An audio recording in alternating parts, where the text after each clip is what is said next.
جماعت ہشتم مضمون اردو سبق نمبر 1 حضرت علی رضی اللہ تعالیٰ عنہ۔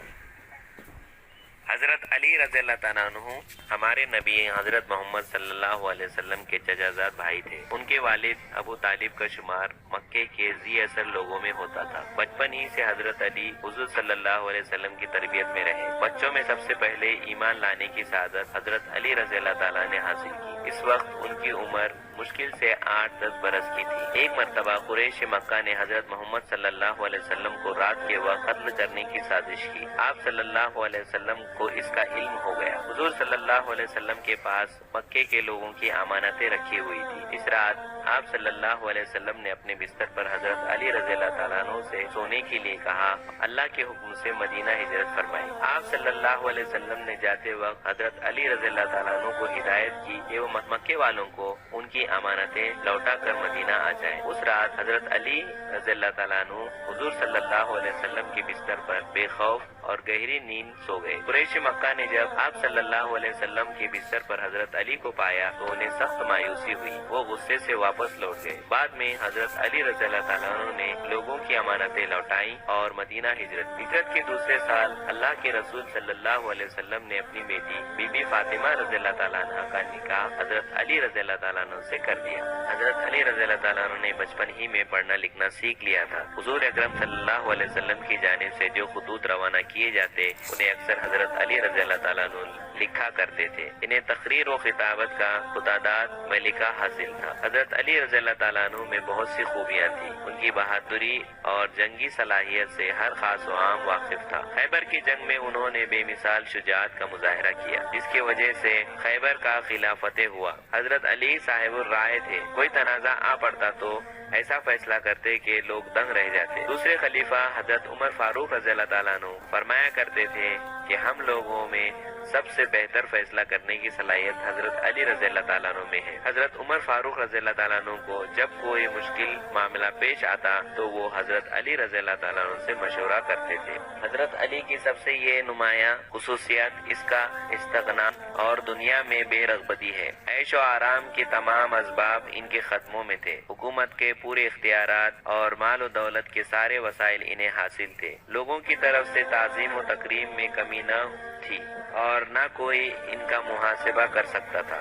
پھر بھی وہ دنیا کے عیش و آرام اور سے بالکل ہی بے نیاز رہے۔ ایک مرتبہ حضرت علی رضی اللہ تعالیٰ عنہ کی خدمت میں فالودہ پیش کیا گیا تو اس سے یوں مخاطب ہوئے، تیری خوشبو اچھی ہے، رنگ حسین ہے، تو لذیذ ہے، مگر میں نہیں چاہتا کہ نفس کو ایسی چیز کا عادی بنا لوں جس کا وہ اب تک عادی نہیں ہے۔ ایک بار وہ اپنے گھر سے ایسی حالت میں نکلے کہ ایک تہبند باندھے ہوئے اور ایک چادر سے جسم ڈھکے ہوئے تھے۔ تہبند کے کپڑے کو ایک معمولی کپڑے سے کمر بند کی طرح باندھ رکھا تھا۔ ان سے جب پوچھا گیا کہ اس لباس میں آپ کس طرح رہتے ہیں تو فرمایا، میں یہ لباس اس لیے پسند کرتا ہوں کہ یہ نمائش سے بہت دور اور نماز میں آرام دہ ہے۔ حضرت علی رضی اللہ تعالیٰ عنہ نے حضرت عثمان رضی اللہ تعالیٰ عنہ کی شہادت کے بعد مسند خلافت سنبھالی۔ اس زمانے میں خلیفہ اپنے زیر نگرانی علاقوں کے لیے عامل مقرر کرتے تھے۔ بحیثیت خلیفہ حضرت علی ان کی کارروائیوں پر کڑی نظر رکھتے۔ کبھی کبھی معائنہ کرنے والوں کو اچانک بھیجتے کہ وہ جا کر دیکھیں کہ عوام کے ساتھ عمال کا سلوک کیسا ہے اور ان کے بارے میں عوام کی کیا رائے۔ حضرت علی رضی اللہ تعالیٰ نے اپنے خلافت کے زمانے میں بیت المال کی امانت داری کا پورا حق ادا کیا۔ بیت المال میں جتنا مال آتا سب تقسیم کر دیتے تھے۔ وہ تقسیم میں اپنے کسی رشتہ دار یا عزیز کو بھی ترجیح نہیں دیتے تھے۔ اکثر بیت المال کے تمام اندوختہ تقسیم کر کے 2 رکعت نماز ادا کرتے۔ حضرت علی رضی اللہ تعالیٰ عنہ نہایت سخی تھے۔ کبھی کوئی سائل ان کے دروازے سے مایوس نہ لوٹتا۔ وہ خود بھوکے رہ جاتے لیکن کسی بھوکے کو اپنے دروازے سے خالی ہاتھ نہ جانے دیتے تھے۔ بڑی سادہ زندگی گزارتے تھے۔ کپڑے پھٹ جاتے تو خود سی لیتے، جوتی پھٹ جاتی تو اس کی مرمت کر لیتے۔ ان کے گھروں میں کوئی خادمہ نہیں تھی۔ بی بی فاطمہ رضی اللہ تعالیٰ عنہ گھر کا سارا کام اپنے ہاتھوں سے انجام دیتی تھی۔ خلافت کے زمانے میں حضرت علی رضی اللہ تعالیٰ عنہ کے سادگی میں کوئی فرق نہ آیا۔ مسلمانوں کا جلیل القدر خلیفہ ایک عام آدمی کی زندگی بسر کرتا تھا۔ حضرت علی رضی اللہ تعالیٰ عنہ کے احتیاط کا یہ عالم تھا کہ جب کوئی چیز خریدنی ہوتی تو بازار میں ایسی دکاندار کو تلاش کرتے تھے جو انہیں پہچانتا نہ ہو اور اس سے سودا لے لیتے تھے۔ انہیں یہ بات پسند نہ تھی کہ کوئی دکاندار ان کے امیر المومنین ہونے کی وجہ سے سودے میں انہیں رعایت دے۔ ایک دفعہ کپڑا خریدنے نکلے، ان کا غلام قمبر ساتھ تھا۔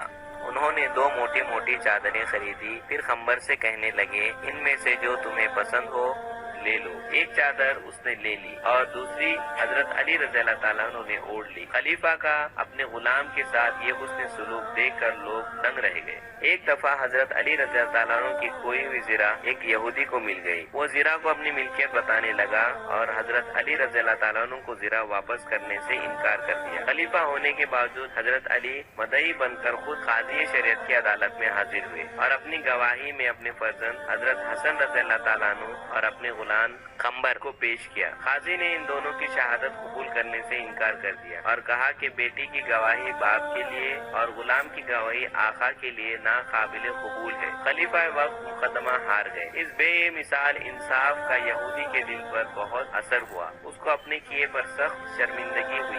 عدالت سے باہر نکل کر کہا آپ کی صداقت میں کوئی شک نہیں، یہ زرہ آپ ہی کی ہے، اور زرہ حضرت علی رضی اللہ تعالیٰ عنہ کو لوٹا دی۔ حضرت امیر معاویہ رضی اللہ تعالیٰ عنہ نے ایک بار حضرت علی رضی اللہ تعالیٰ عنہ کے ایک ساتھی زرار ازدی سے کہا کہ مجھ سے حضرت علی رضی اللہ تعالیٰ عنہ کے اوصاف بیان کرو۔ انہوں نے نہایت جامعہ انداز میں حضرت علی رضی اللہ تعالیٰ عنہ کی خوبیاں بیان کرتے ہوئے کہا وہ بہت بلند حوصلے اور نہایت قوی تھے، فیصلہ کن بات کہتے تھے، ان کے انصاف سے ہر کوئی مطمئن ہو جاتا۔ وہ علم کا سرچشمہ تھے، بہت زیادہ غور و فکر کرنے والے تھے، معمولی لباس اور سادہ کھانا پسند کرتے تھے اور ہم میں بالکل ہماری طرح رہتے، اہل دین کی عزت کرتے اور غریبوں کو عزیز رکھتے تھے۔ یہ سن کر حضرت امیر معاویہ رضی اللہ تعالیٰ عنہ رو پڑے اور فرمایا خدا کی قسم وہ ایسے ہی تھے۔ ایک دن حضرت علی رضی اللہ تعالیٰ عنہ فجر کی نماز کے لیے مسجد میں داخل ہو رہے تھے کہ ایک شکی القلب شخص عبد الرحمن بن ملجم نے زہر میں بجھی ہوئی تلوار سے وار کر کے انہیں زخمی کر دیا۔ اس زخم سے حضرت علی رضی اللہ تعالیٰ عنہ جاں بر نہ ہو سکے اور 21 رمضان المبارک 40 ہجری کو 63 سال کی عمر میں انہوں نے شہادت پائی۔